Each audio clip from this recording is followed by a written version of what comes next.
What's up, guys? It's Good Pizza reporting live from the Sensi Seeds booth with my Cugine Champelli. What's up, brother? Brother.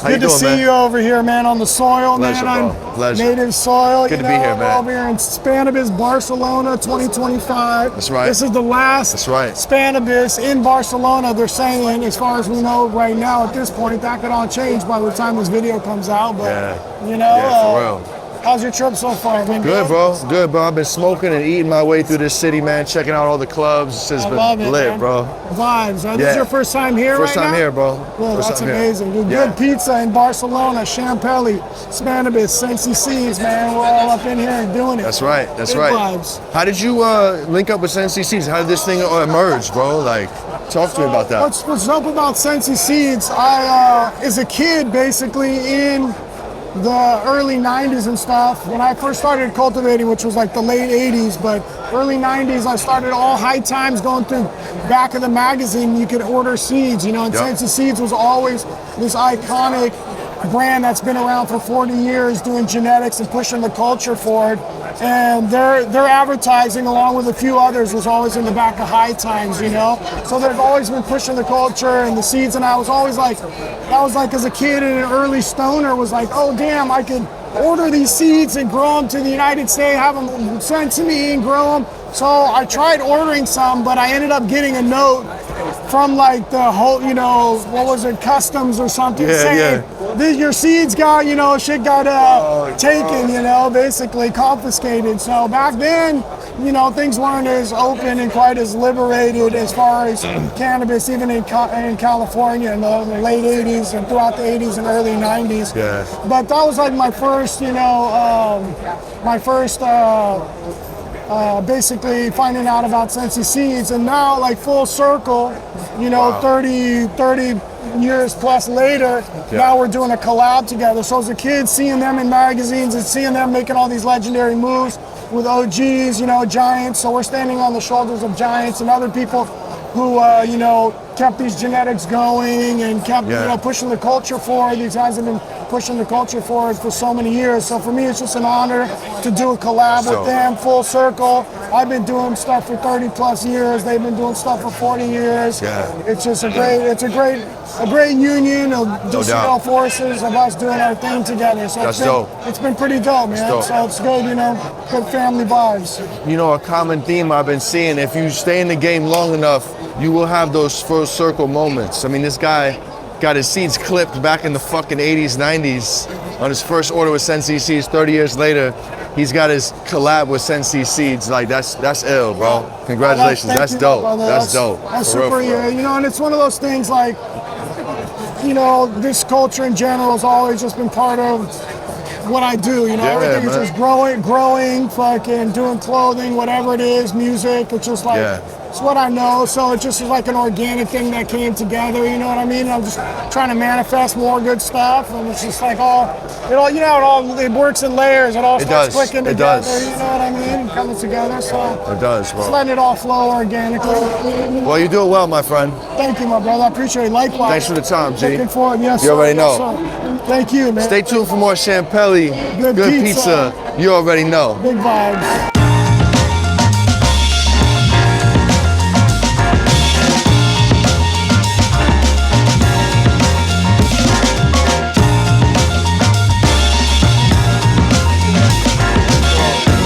Different companies that come out here, but it's amazing to like come out to Spannabis like 7 years ago and it be like it was a lot smaller, and it was pretty much almost all seed companies, and then some nutrients and grow supply companies. But crazy how it's changed. They went from something that was all European companies to now you're seeing this like this greater and greater kind of global cannabis culture come together. Well, that's why I wanted to talk to you, because I mean, obviously you guys have been doing it for more than a minute, and I'm biased because we're both from NorCal, but you were one of the first that really came over from across the pond. Like, there are more Americans in this city this week than I've seen in the last 10 years that I've been coming. But you guys have been doing it since earlier on. So it is a lot different now, and surprising to have seen like everybody else come over the past 10 years, and it's been really cool. And there was like other folks have been doing it. It's been a global seed economy for forever. But yeah, to see from 7 years ago to now, 10 years ago to now, it could be like so many. I mean, there's a lot of big companies here now. Yeah. It used to be all mom and pops. It used to be like Very true. like the homemade bowls and like the a lot more magazines. Like print media is a 100%. super interesting. Like there used to be tons of different print media outlets here that you don't see anymore. And like to go from like the vape hardware that was super big a couple of years ago to now when they're like, you know, like Huffco has a booth somewhere around here. Like, Huffco, and I mean, some is to your point. Any of those brands, especially the ones from the U.S., were like under Plantasaur or under Hortitech. Because to your point, it seemed like about 50% were genetics. Now, I did not it last year. 21% of the booths were genetics. So only 1/5 of the booths out here are actually genetics now, which I thought was crazy. That's the Whoa. Looking at because I a little bit of OCD, so I'm like going through the whole list, and I'm like, no way. I thought there'd be a lot more. Now I'm sure there's some that aren't technically listed. You know the whole sublet deal. Living over here. I'm sure there's some that aren't listed as what they are, but it is interesting. Like 10 years ago, there was way more seed companies, but there was the same amount of seed breeders. There was a ton of white labeling going on, which was always interesting to see, like the similar names and similar genetics floating around. And now it has really consolidated a lot, I guess. There has been a lot of consolidation with other seed companies within the industry recently, and it's, I guess, I don't know. No, you're spot on. May you live in interesting times is all I ever revert back to. And we won't call out the names, but you're spot on. There's a few companies that have been around literally for decades, specifically out of Holland, that recently established this conglomeration. And that took, I think, a lot of us, especially those of us who are growers, and I'm sure especially those who are geneticists, really took the industry by surprise to see these big giants kind of all merge together, especially in the light of legalization that's happening rapidly here in Europe, right? Which it is a natural thing that's going to happen that's what everybody says, at least in like big ag, that will happen. But I really feel like in the home grow, the actual like where cannabis culture is, there's always going to be a demand for a huge diversity of genetics, and there's always going to be so much room in that space just because everyone likes different stuff. Like, I mean, like Budweiser and like everything, like those are all like great like similarities. Like there's different, sodas and things you like, different brands you associate with. But at the end of the day, cannabis is such like a spiritual aspect to it, and it's like deeply connected to like, I don't know. It's a lot different than drinking a Coke or drinking a beer. It's more connected to you, so more personal. And I agree with you. It really, the brand loyalty runs deep, and we see this here. And you have some phenomenal. I guess that's a great segue, man. Like having legends like Ed Rosenthal and obviously Jane in here. But I mean, you had Johnny from Huckleberry Farms, and he's been going at it. For those that don't know, like Johnny, I met a decade ago, and it was him and his wife just like hustling. And he's finally kind of come into his own, and Jason from Ridgeline, like, it's cool to see you working with these guys that are like our generation's legends. Nothing against the younger or the older, but like those are the guys. So tell me about, like, how is that? You don't see them as competitors. You're bringing them in under the umbrella, which is dope. The cannabis industry in Northern California is definitely struggling. And it is a time to like come together and help your neighbor and help I don't know, a high tide raises all ships kind of mentality. True. Like a mentality of there being abundance. Like there always is, need for diversity in this space.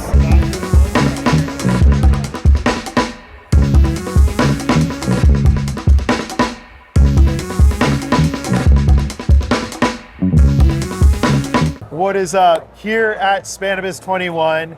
It's a little bittersweet because we've been talking about how this is the last year. You've been coming for years. I've been coming for years. So we want to get into it and chop it up with you, Mossy, the man, the myth, the legend, the giant that is Mossy Giant, and a good friend. Yeah, absolutely. So stoked for this year. You coming down. We're dropping this collab. You've got the hat. We did the bag. We did the Toker Poker. Toker Poker in the house. It's all sick, man. You debuted. So tell us a little bit about what you got going on at the show this week. Well, man, it's Sunday today, is the last day. And the past 3 days, I came here on Thursday, are just one non-stop roller coaster of people, loads of weed, a lot of contacts, a lot of inspirational talks, art, going to clubs, just mayhem. But lovely, chaotic mayhem. And talking about the club, let's get into that really quick because this series, the grand history of cannabis. The club you're talking about is La Crema Gracia. La Crema Our friend, Gracia. your dear friend Stefan. Yeah. Beautiful club, and it's kind of turned into like the Mossy Gallery. Absolutely. And your art's all over it. Yeah, so La Creme Gracia, we started working on this project, the Grand History of Cannabis, about 3 years ago. And now we're at the 3rd chapter. We did just reveal the Grand History of Cannabis Mexico. And now we have a full collection of work for people to enjoy at the club La Creme Gracia. Yeah. And this is the first year that we saw the club actually full. Yeah. We started with one piece. Last year we did the Dutch. Now we do Mexico. And now the walls are filled. Yeah. So it's an incredible, I wouldn't say an exclamation point because we are continuing the story and the work, but we filled the club. It's now the last Spannabis. We don't know what's going to happen next year. A huge vacuum has fallen or will fall. Sure. And the future will only tell what's going to happen, but it forces this community, this culture, to venture out again. What's I agree. next? Yeah, that's in talking to some of the coffee shop owners, Stefan included. I know he has some plans, but a lot of them are talking about hosting kind of a weed week just for us industry folk. Absolutely. Because the show, after 21 years, is moving from Barcelona to Bilbao, which is a beautiful city, kind of middle northern part of the country, but doesn't have quite the culture and the infrastructure. It hasn't built up almost a 20-year longevity, like doing fair after fair. This has become mythical. I think some people don't like to go to the fair because it's too crazy. I love this crazy shit. This is insane. This inspires the hell out of me, and I've been coming here since 2014, and it saddens me big time that this is ending. Sometimes good thing for things to not continue forever, but I wasn't ready for this to stop yet. No, I wasn't either. It kind of creeped. I had a feeling, but it just really seemed to creep up and all of a sudden hit. And they dropped the email. I'm sure you got it too. Like they dropped the email within the week of it kicking off. So it was almost like this kind of mixed emotions because to your point, coming here almost a decade myself, the memories alone. It's interesting with this show because it is something like, to your point, it's built such a culture and a following and almost a mystique where I have not seen this many Americans alone come out to this show. And I've told a lot of them, like, this is the year, this is the year of any for them to come out and actually partake. So, well, it brings together the whole culture from the United States, from all around the globe, to one place. It brings you to the fair, and then in the evening, everybody ventures out into the clubs where every club is doing something. Exactly. And it's just a vibrant energy. And we were speaking to many Americans that they mentioned that the club life, and to that extent, the coffee shops that we have in Amsterdam is something that American culture is still missing. Yes. And I was talking to another American guy, and I told him, listen, if you guys would get spaces like this, the game would be over. Like already the love that there is for cannabis in the United States will only get better. It's massive. If you get also rooms where you can commune together, smoke together, talk together, be inspired together. So I think that's, what we have here would be great in the United States. It's special, and it's something that I explain to people even as a writer. I've written about the culture and how people can all get along. You can have a social club where there's people who rather drink than smoke or smoke than drink. Yeah. You've got footy on TV, you can play snooker, whatever, but everyone's getting along. Everyone's no fights, no arguments, everyone's cohesive. And it is a successful model because to your point, we have a few social clubs in LA, Las Vegas, New York, but they don't allow the purchase of the cannabis. So how do you monetize? Like, how do you make money to be able to run this business, you know? And that's the challenge that a lot of them have and face is like, I can't make money just off of selling munchies and drinks. So you need the money-making product. Well, and that's what you see here. Well, when you look at, for example, La Creme Gracia. Yes. He's not just there to sell weed. Of course, that's the main object, but what is he doing with the profit that's being made? We're making art. Exactly. We're putting artists to work. We're putting writers to work. We're putting local people to work that work in the club. Yeah. And so there's always, besides a club that's running well financially, there's a whole ecosystem which comes alive. Families are being fed through the sale of weed. It's true.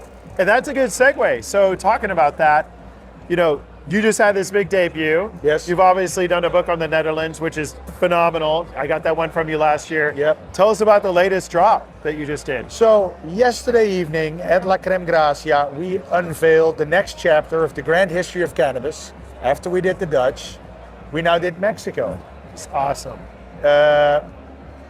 When we were doing our research after we finished the Dutch last year, and it was received very well, a lot of people that were very close to us were in that work, we wanted to do the humongous task of visualizing and telling the story of South America, Mexico, and the United States. Yeah. And Stefan, the writer and researcher, and also owner of the club, sent me a stack of papers about Yehai with chapters and chapters. And I was like, oh my God, I just kept reading it.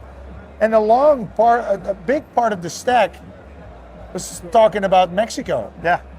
And I told Stefan, listen, why don't we just focus on this chapter? Give them their full glory. Yeah. Because they have an incredible 500-year-old relationship with this plant. And I like how we not to give away too much, but the next book you have in mind, I like how you're doing Mexico before that next book, and I don't want to give it away, but we can talk about it. Our ambition is now, by first telling this Mexican story, which is of grave importance to cannabis history, and what the Mexican did with that plant, it really sets us up for the next chapter. Yeah. And they cannot live without each other, Mexico and the United States. Very true.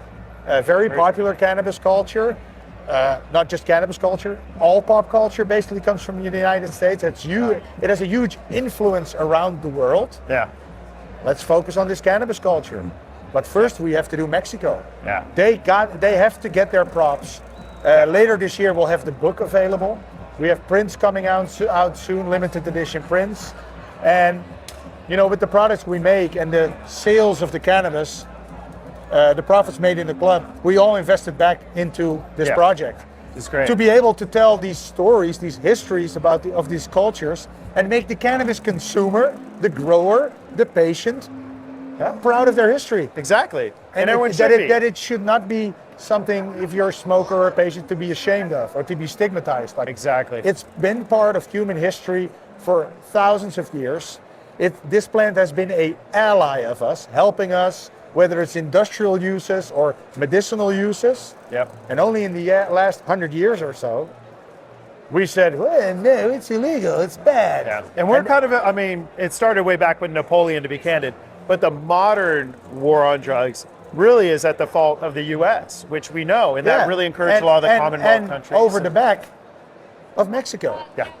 Yeah. Because through false, racist narratives that used cannabis in a terrible light. That's why they started calling it marijuana, which is why I'm not a fan of that term, because that's what they used to weaponize the plant. So that's why it's really important for us to tell the story about Mexico first and really make it clear that this plant should have never been illegal in the first place. Always a sacred plant. It was just a tool for racist propaganda.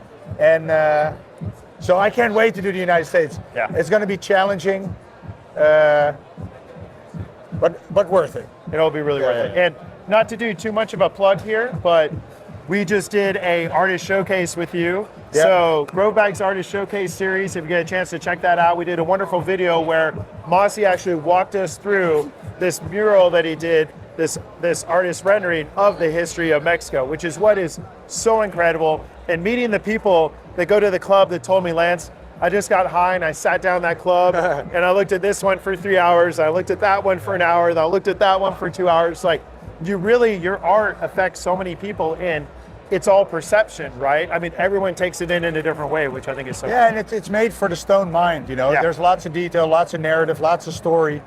And, I can talk really seriously and passionately about my art, but the bottom line is, it's just cool shit to look at when you're high. 100%. And then it also sparks, hopefully, a bit of interest in the deeper stories that are in these works. Yeah. And, it's very the reception of the cannabis community to my art has been great too. Yeah. And I can live a life as an artist through the grace of which we've talked the about, people and the plants. Yeah. So, and that again, also in that interview, it's great to hear your story and how coming to the States and realizing your true passion and the path you want to take. So the last thing to get into is this hat you're wearing. Yeah. We've been collabing, speaking of, for almost 3 years now, as far as dropping these limited Yeah. edition bags, Yeah. which has been Super so rewarding stoked. for both of us. Yeah. But this is the latest collab. Well, this has come to life beautifully, and for me, it's kind of a bucket list item. Yeah. Being able to work with Grassroots and Grassroots Customs, and then you helping us to set up the collaboration with the Toker Poker, Yeah. making the papers with Snail. But yeah, the way the Grassroots guys pulled together Definitely. by doing the sublimation on the inside with the artwork. That matches the Toker. I'm sorry, I don't have a bag, but it matches the bag perfectly. And the way they made it out of hemp, which Yeah. for me is Yeah, you were really involved. That's what I liked, Yeah. like as an artist, because it's still your art just on a different canvas. Yeah. You were really active and like, I want it to be kind of relaxed, and I want it to be this, and Yeah, I yeah. want it to like, and I do want it to be happy. Like that was so cool that you weren't just like, put my name on it, put my art on it. You're like, No, this is a living piece of my art. I knew that they would be able to make a really nice hat. Yeah. And you know, a company like Grassroots that's been in the game for so long, Yes. has showed longevity. When I was living in the United States and was getting into cannabis, they were already so established with lots of fans. Yeah. And now being able to do a hat with them in co-collaboration with Grove Yeah. Bags, Toker Poker, Super and Snail sharp. Papers is amazing. Yeah. So Definitely cool, man. I thank love you all guys. you're doing, Yeah, man. You're killing it as always. You're a great friend. Come here, Definitely appreciate it. Thanks as always, man. Lance is real mossy.